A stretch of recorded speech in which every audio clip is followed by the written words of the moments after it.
Hi, Mr. Wastek. This is Riddhi with Prospect Mortgage. I enjoyed talking to you yesterday. I hope I was able to give you a couple of ideas what and how we can reduce your down payment requirements and still get you in the house that you would like to be in. So let me bring up a couple things. I'm going to share a couple sheets with you. This is the total cost analysis that I have done. This is what I was talking about. I have taken different price points for you and shown you how much money you're going to need down and what can we do. So the first option that I'm showing here is 452,000. That is what you can buy. This is based on the information that you shared with me that you're already approved with another lender, um, up to a 417,000 loan, and the amount that you were thinking of putting down was 35,000. So 417 plus 35,000, we can get to 452,000 in purchase price. The rate that we can get on that today is 4.375. I can do the same thing. So I can get you the rate 4.375. That's a 30-year fix without any closing cost or anything like that. So I'm going to walk you through this. So here is the loan amount 417, the rate 4.375, the term 360 months. Our payment just for principal and interest on that loan amount comes to $2,082. Remember, we only putting like 7% down, so we're going to be in the highest tier for the PMI pricing. Our mortgage insurance is going to look somewhere around $320 a month. And I think you and I discussed briefly, since you are in a high income tax bracket, you would not be able to write off this $320. So your monthly payment comes to 2,402. Keep in mind, this column does not show your taxes and interest because taxes and insurance, because that has no bearing on your payment, or how much money you put down or what program you do. You're going to have the same taxes for the house that you're going to buy.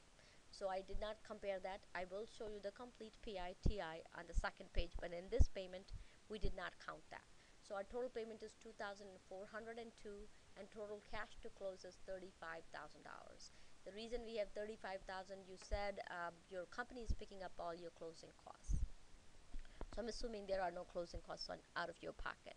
Now let's go to, and I want to tweak this number, but I will do it in another worksheet because you do have some closing costs like prepaids that you'll have to put taxes in escrow, especially if you're putting 5% down or even 10% down and doing one loan, because they will not let you waive the escrow. So this number might be a little bit higher, but let's just go with 35,000 for the down payment requirement at this point. Now the second loan, that this is what I can do. I can do this too, but this is what I can do, what your other lender cannot do. I can do a loan for 475,000 purchase price. Remember we talked about we will divide the loan into two up to 500,000.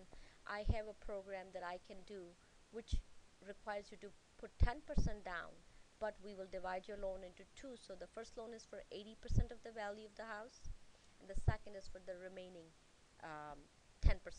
So at the 80% 475, our first loan will be 380,000. The rate will be a little bit higher because it's a riskier product because you don't have any PMI. So they will give you 4.5. Your mortgage payment comes down to 1925, but keep in mind this is a smaller loan amount here. We are borrowing 47,500 because our loan amount is almost $23,000 more than this one. Purchase price is not the loan amount. The purchase price is 23,000 more.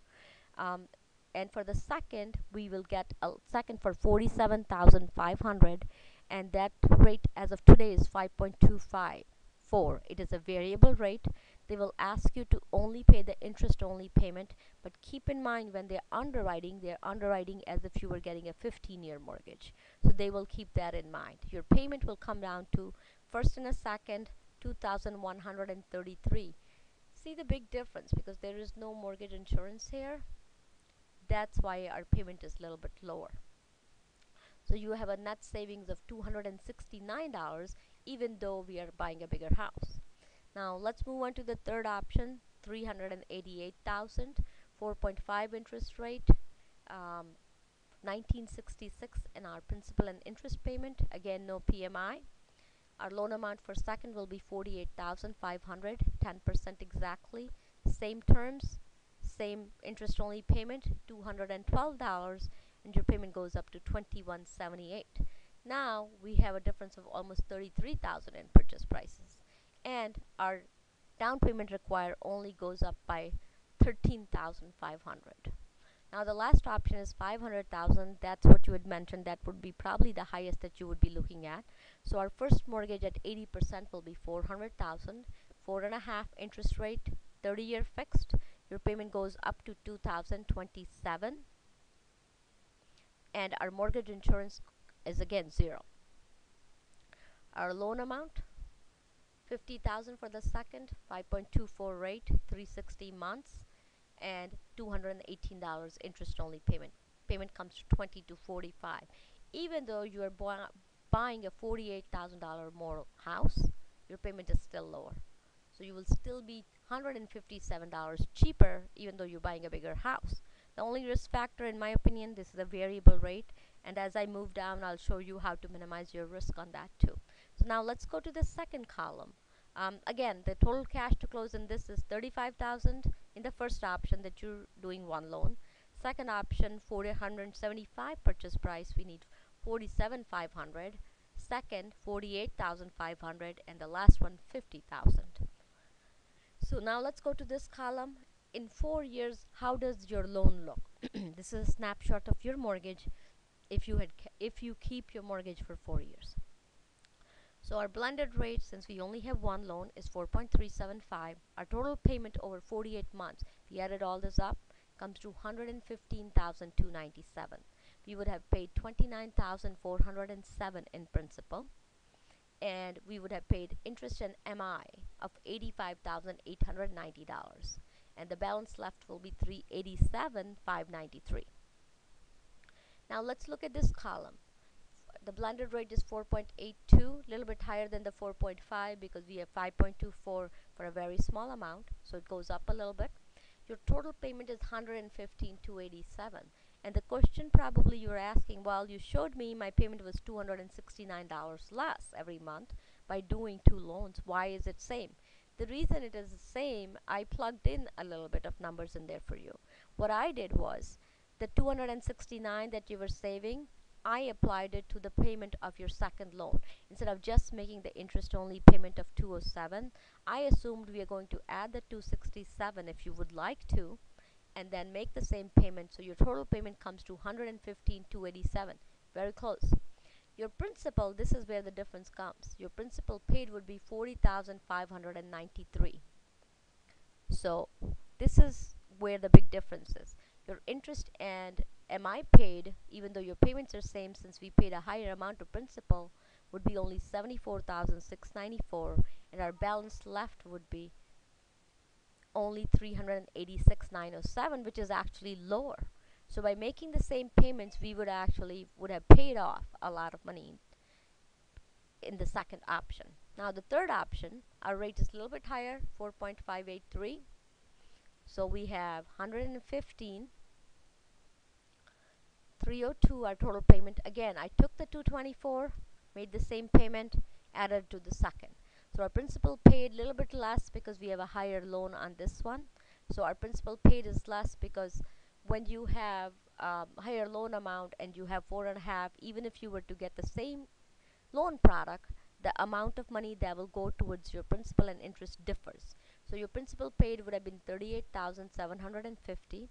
Your interest in MI paid would be 76,551 because we have a higher loan amount. Our balance left will be 397. Now keep in mind, in these two there is a $33,000 difference, and we're making the same payments. Guess what? The difference in the balance left is only 20,000, so you're definitely saving money there. The third one, the last one, the 500,000, blended rate 4.582.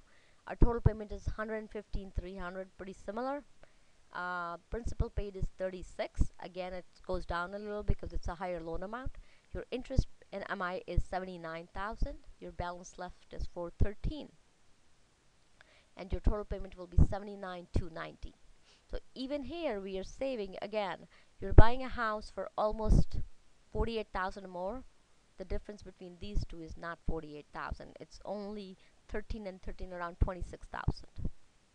Now let's go back to mortgage plan with reduction.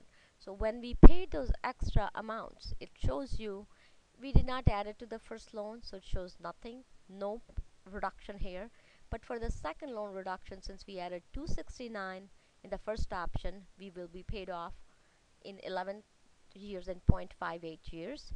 The second option, $225, we would have uh, we would get paid in 13.92, and our equity increase in 10 years is 35,000 if you were to keep this loan and you were to keep this house. The last option, your equity increases 24,000 because we only paying 157 extra, and we would be paid off in 15 years. So that's how these stand. Now let me show you your complete PITI. So here is the PITI. 452,000 purchase price, equity is 7.7. In 475, our equity is 10%. Our 485, again we have 10%, and in the last one we have 10% again. So our loan amount on first will be 417 and no second loan. On the second option, first loan will be at 380, second loan will be for HELOC for 47,500. The third option, first loan 388,000, second loan 48,500, and the last option 400,000 and 50,000. Now I assume there was no HOA. I do live in Naperville, so I do know there's going to be an HOA. I did not, depending on which subdivision you pick, that's going to differ, so I left it out. And especially because you're not going to be paying that with your mortgage payment monthly, you'll pay it on your own, I left it out. Your hazard insurance, I kind of upped it a little bit here. $75 a month. Again, this is a third party cost. You have every option of picking any insurance company that you want to. I'm just estimating these again on your behalf. Same for the taxes. I took the 2.5 number and just came up with, so this is like $12,000. This is around 12,500. This is around I would say 10.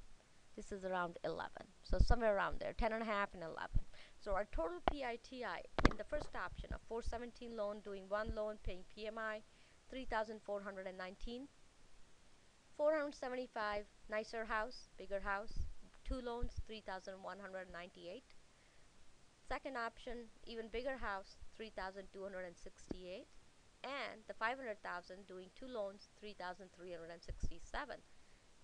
Even though this is almost $50,000 more house, and I'm sure for 50,000 you can probably get a lot more house, because in that price range the difference in houses is immense. Your payment is still cheaper. So that's what I'm showing you here. Now I'll come back to your closing cost worksheet and I will show you how I can reduce your out-of-pocket cost. I'll give you a couple options and we can go from there.